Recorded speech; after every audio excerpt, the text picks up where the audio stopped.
Welcome back to Your Career Podcast. If you ever feel stuck in your career, or you need a little clarity in order to manage your career moving forward, or you're looking for a new job, visit janejacksoncoach.com. I've plenty of free downloads for you and a lot of career management support that will help to set you well on your way.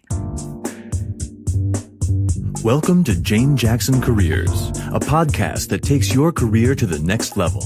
Here's your host, Jane Jackson, author of Amazon Careers bestseller, Navigating Career Crossroads.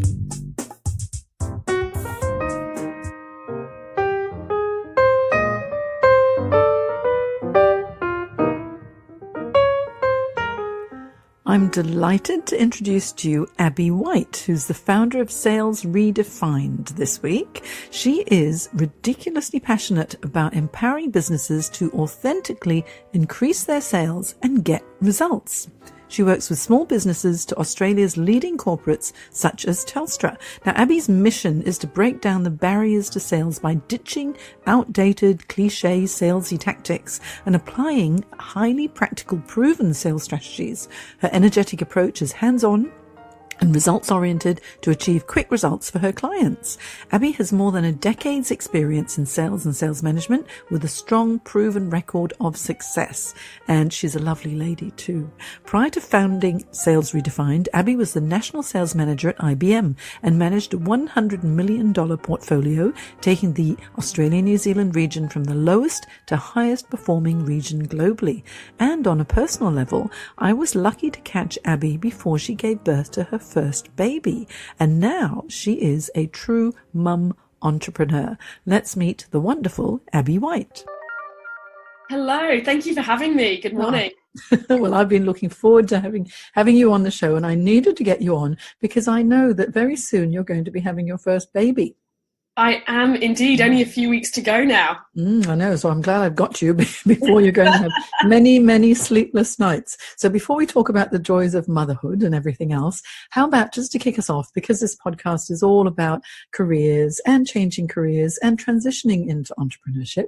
Tell us a little bit about you and your early days and what were your early career aspirations? Absolutely. So my early career aspirations were nothing like what they ended up being.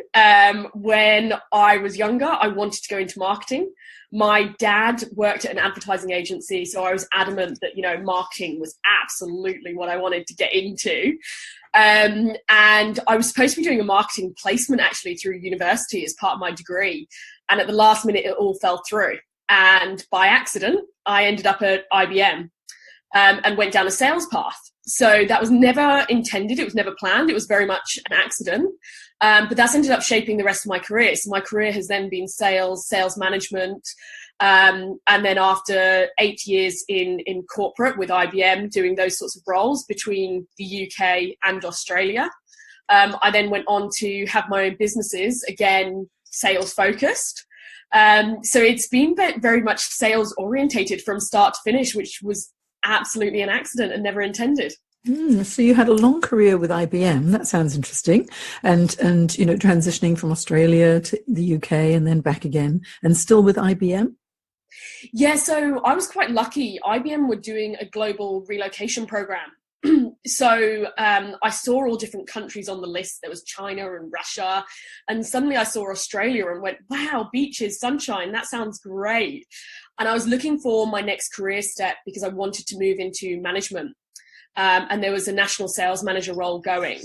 So I got myself on a plane, got to Australia, set up some interviews for myself, and came over to Australia to do the national sales manager role. So in total, I was at IBM about 8 years. Oh, how exciting. So how did you feel moving from one country to another? Was that transition difficult, or was it just so exciting that you couldn't wait to get started? I think it was exciting because you've got the novelty factor of thinking, awesome, I'm moving to Australia to all the lovely beaches and, this is going to be great. So there's that naivety and novelty. I think I was also very lucky because as a kid, I moved around a lot. I lived in Switzerland. I lived in America through my dad's job. So I think moving overseas was something I'd experienced a lot and therefore was less daunting. I also probably had a bit of a safety blanket because I was still part of IBM. And therefore, if for whatever reason Australia didn't work out, my job in the UK was, on hold for me and I could go back. So really for me, push came to shove. I just thought, well, what's the worst that can happen? I can go to Australia. I might not like it. The job might not go well, but my job in the UK will still be there for me. So I very much had a safety net. Me and my 2 suitcases by myself, single person at the time, got on a plane and off I went.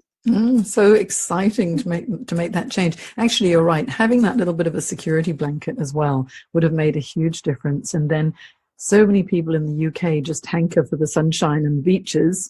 And what better place to come than Sydney, where it's so lovely. And so once you got here and you settled in and obviously enjoyed your national sales manager role, so you were on a bit of a career trajectory. Join the dots for me here. So how did national sales management role, IBM, big iconic company, and then Abbie White transitioning into entrepreneurship? What happened? What was the trigger? Yeah, so I'd done corporate for sort of 8 years, and I very much had intended my career to be, I wanted to be that 25-year IBMer who got up to vice president level, and everyone laughed. I was blue-blooded, cut me open and I was blue. And I just started to fall a little bit out of love with corporate. I had been very, very driven and constantly punching above my weight to the next role and the next role and the next role. I'd constantly gone for jobs that I was the least qualified person in the room to go for, but sort of bulldozed my way and talked my way into it. And I think I then just started, as I got higher up the ladder, I started to fall out of love with it because I felt I was seeing more of what went on behind the scenes. Some of the decisions that were being made weren't necessarily, what I would have supported. The business, IBM, started to be in a difficult position in the brands that I was in. We'd taken the business, I took on the business as the lowest performing in the world for that particular brand, and got it to highest performing in the world, which was epic and amazing. And I think I then felt I'd ticked that box and had just fallen out of love. So I had a friend of mine who had his own business, and he'd approached me about bringing that business over to Australia and starting it afresh as a startup in Australia. And I think it was just the right time. I ticked all my goals. By 30, I wanted to be a national sales manager. I wanted, all these particular things. I ticked them all and then kind of felt almost empty around what's next. So I think it was timing really of the business dynamics changing. So it wasn't as enjoyable a place to be. Feeling I'd done it, and someone approaching me at the right time to say, hey, why don't we go into partnership and start something else? So again, coming back to safety net, I wasn't jumping out by myself. I was leaving the secure job. I was leaving a very good career trajectory, and I was leaving a great salary for no salary, but I still had a safety net, so to speak, of going into partnership with someone who was highly experienced in entrepreneurship. How fantastic. And it sounds like, because it sounds like sales is in your DNA as well. And so often sales professionals do like a challenge, and they do tend to get bored. And if there isn't enough of a challenge, you're going to continue to be looking for it. So it sounded like you'd reached that level. Okay, time for a change. And so what was this amazing opportunity that presented itself? So it's interesting you say, just picking up on the DNA piece, it's interesting you say that. I actually, when I was first approached about going into sales, was like, yuck, no, I'm not a salesperson. I'm not a used car salesperson. I was actually almost offended at the thought of being salesy. So I think sales is a skill that you learn. Just picking up on that, I think now I look at it and go, yeah, it's in my DNA, but I wasn't born like this. And, I used to hide making calls for fear of, making a fool of myself. But back to your question in terms of this opportunity, it was to set up a sales consultancy business. So my business partner had the business in New Zealand, and it was very, very successful, all around helping small to medium businesses to grow their sales, and particularly to break into export markets. So people who'd outgrown Australia, looking for their next opportunity overseas, and moving to that export market, and us doing the sales consultancy behind that.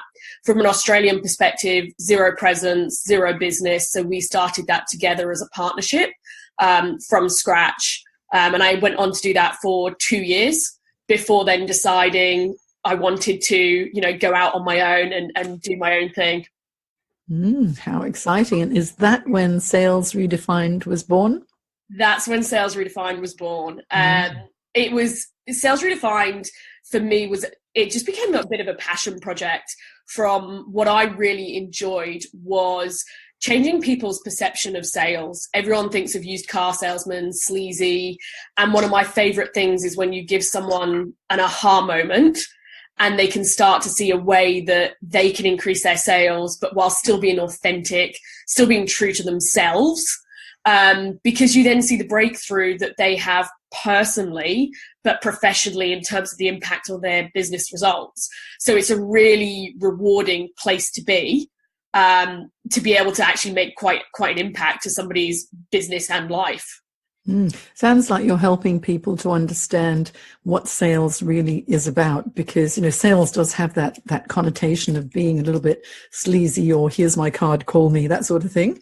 And so what's your focus with Sales Redefined? What's the magic formula that helps people to get that aha moment and start to embrace sales as part and parcel of their business? Yeah, so I totally agree. People have a very negative connotation of sales, and I did too. I had someone last year on holiday say to me, "Oh, do you rip people off for a living?" And as much as that's slightly harsh, it is the perception. That's the reality.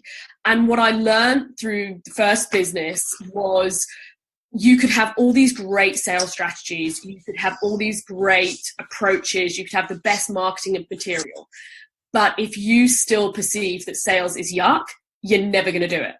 So I realized that actually, and that's where Sales Redefined came about, that actually mindset towards sales was the first step and was the key, because your perception of sales will then absolutely define the outcome of whether you then pick up the phone, make the call, have a conversation.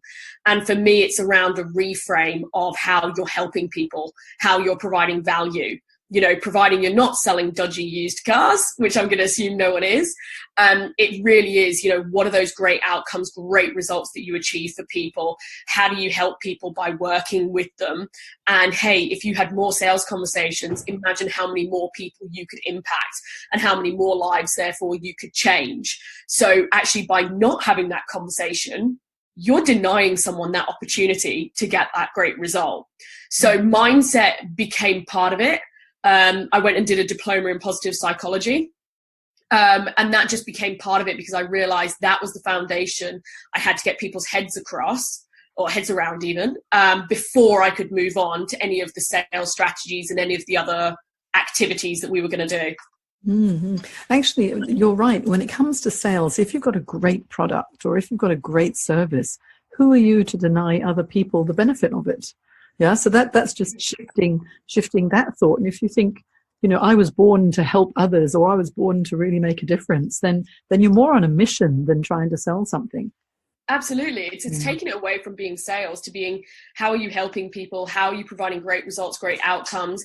How are you educating people how your product or service can help them? How are you educating them as to how it helps them better than the competition or anyone else? So it's not about convincing someone to buy something they don't need. It's helping them. And I've had people where I've had this very same conversation have an aha moment, and 24 hours later they're messaging me telling me about people who have signed up and they're working with them and the great results they're getting. And that's just incredible. And that was just a mindset shift. It wasn't any of the fancy sales strategies that you can then get onto, but that's the foundation. Yeah. It's just having a conversation, isn't it? And people always like to buy from people that they've got to know and they enjoy their company, or else they trust them. I think that's the key, isn't it? It's the trust factor. You know, so, you know, when you talk about, you know, selling something dodgy, everyone's always very suspicious with that. But you know what's so interesting is that I get approached. So I get so many emails, which are pretty spammy. I get a lot of messages on LinkedIn, and people want to connect. But the minute you connect, it's like, buy my stuff. And I'm thinking, no, it's too soon. It's almost like asking me to get married. And, you know, we haven't even gone through the courting phase just yet. And I think too many people who have got something to sell as such, they try and jump the gun because they get really impatient. Whereas it's all about nurturing that relationship first of all, because why would someone buy right away when they might already know somebody else and they're more familiar with them who might have a similar product, even if yours is better? Absolutely. And I love that you just use that example, because I always say to people, you wouldn't get married on the first date. And it's exactly the same thing. Statistically, only 3% of your target market are ready to buy now. The rest need to be nurtured. And businesses that do nurture make 50% more sales than those who don't. So absolutely, it's about building a relationship, building that trust, so people do know, like, and trust you and then want to buy. So I'm the same. I get so annoyed when I get messages going, "Hi, buy my stuff." It's really just not a great approach. It doesn't work. And for me, you asked me before about what's the magic for me. I'm all about authentic sales. And I look at it and think we need to build a relationship with people, and sales can take a long time. So it's playing that long-term game. I mentor for a community, and I went to that community and I had this conversation with them, and I asked them, how long did it take you to sign up to be a member of this community? And a couple people said, straight away. First time I came across it, loved it. And we went around the table and kept going. And a couple people said, 3 years.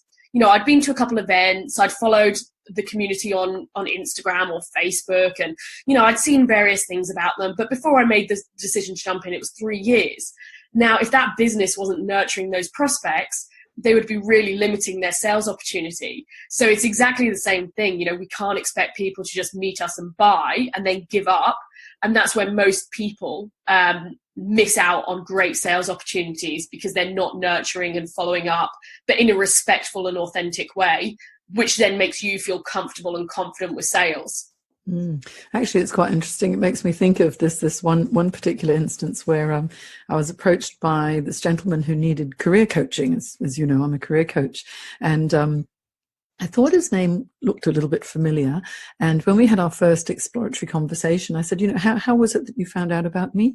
And he goes, well, 3 years ago, I heard you speak at a Reinvent Your Career Expo. And I went, 3 years ago? So it took your time to call me. He goes, well, I didn't need you then. But I signed up and I've been receiving your newsletters, which I read, over the past 3 years. And now I need you. And so you're the person I called. And so, I mean, that's it. It's if you're regular, and you're absolutely right, because authentic relationships, they're so important. And I recently wrote this article about authentic relationships, because I'm currently on my high horse about authenticity in everything that you do. So we're on the same page here. I guess this is why we're speaking, Abbie. The same values, which is really important. But it's that taking the time to let someone just ruminate a bit and get to know you, and they'll come to you when they're ready. You can't force anyone to buy something that they're not ready for anyway. So now I want to find out more about Sales Redefined. So how does it work? What do you do? What are the services that you offer? So Sales Redefined predominantly works with small to medium businesses, and we are very much all around helping those businesses to authentically increase their sales. And we're very, very practical. Let's get stuff done. Let's take action, and results driven. And we do that in a couple manners. We do that either through mentoring with business owners, working with sales teams to create high performance sales teams. In that environment, we also have just launched an online course, which I'm really excited about, which brings a new revenue stream to our business. So that's pretty exciting. So predominantly we're in that space. I do work with the team to do a little bit back into the corporate space for my sins, going back to corporate. So we have done some projects with, Telstra and some of the big corporates, but in the whole, it's really around the small to medium business. And like I said, I'm so focused on making sure people can be authentic when they're selling, they can feel comfortable with it, but then we help them to execute. Because it's all well and good having a great idea, it's all well and good having a great strategy, but unless you've got someone working alongside you, almost like a co-pilot, to support you to actually execute and take action, then you don't tend to get the results. So I strongly believe in making sure there's a partnership there, that you're working together on the same page to achieve that outcome. And you're so generous with all of your knowledge as well, because I know, because I'm a part of your group on Facebook where you help entrepreneurs and you support them with an awful lot of information as well. Do you want to talk about that, Abbie? Yeah, so that's another accidental project. I've got a few actually. I'm noticing a theme in this interview. It's like therapy. Yes. So I started a Facebook group called Entrepreneurs Getting Shit Done. So, the name doesn't appeal to everyone, but with a lot of people it resonates because it is about, stop the talking, let's start doing. And it's very you know what? It's all about what I like to call GSD, but because getting shit done, I just can't say it too easily.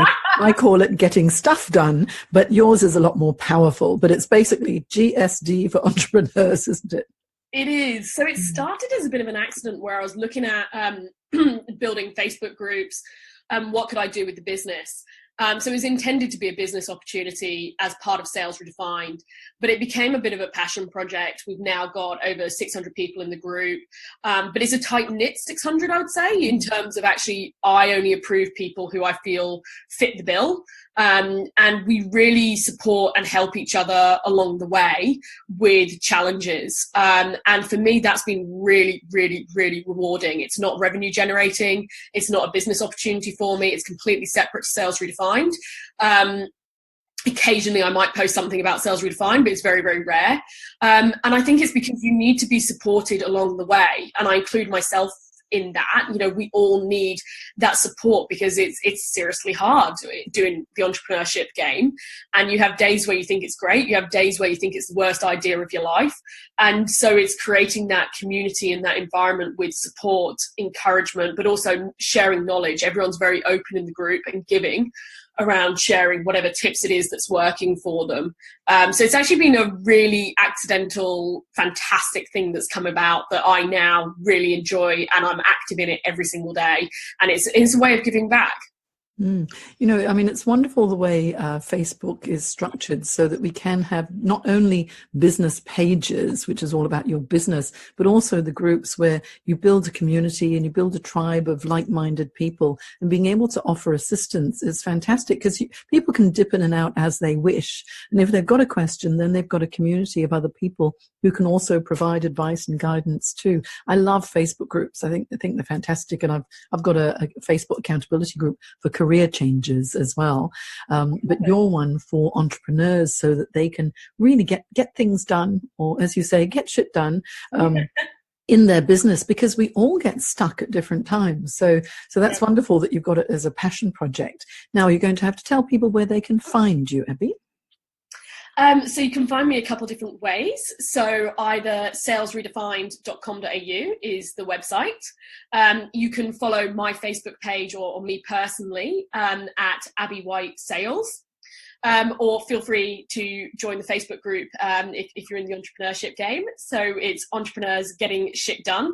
We had to change the I to an and because Facebook told us off.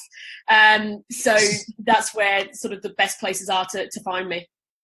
Okay, perfect. Now, in my show notes on janejacksoncoach.com, I'll have all of the links for your website, as well as to get you on Instagram and on Facebook as well, because I know you're not into Twitter at the moment, but we got to use what works best for our businesses. So if anyone who's listening wants to get in touch with Abbie, you'll be able to reach Abbie through the show notes, and all the links will be there as well. And I just need to say thank you so much for all of your time. Do you want to leave us with a little wise Abbie White wisdom? Ooh, the wise Abbie White wisdom I wanted to leave you with, which I thought about earlier around what's been actually part of my career success and helped me, has been always to punch above my weight.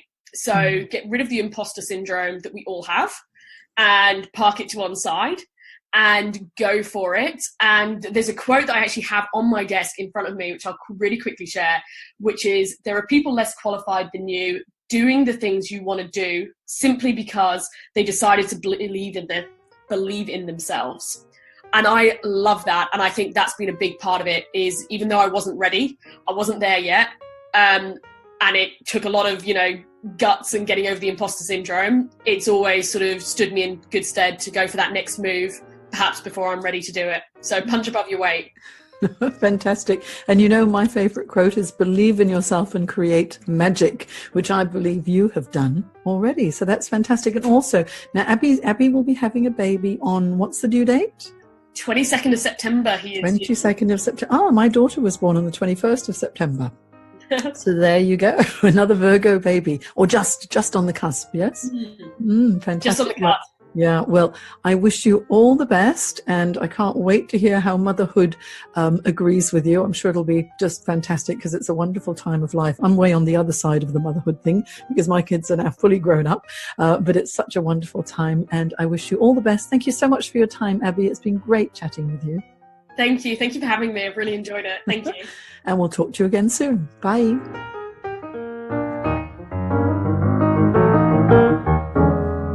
If you enjoyed this podcast, look for Your Career Podcast on iTunes and leave a review. And for all the career management support you need to create your dream career, visit janejacksoncoach.com and join my Careers Academy for live career webinars, group coaching, one-on-one coaching support, as well as my online career development courses. Isn't it time you found your dream job?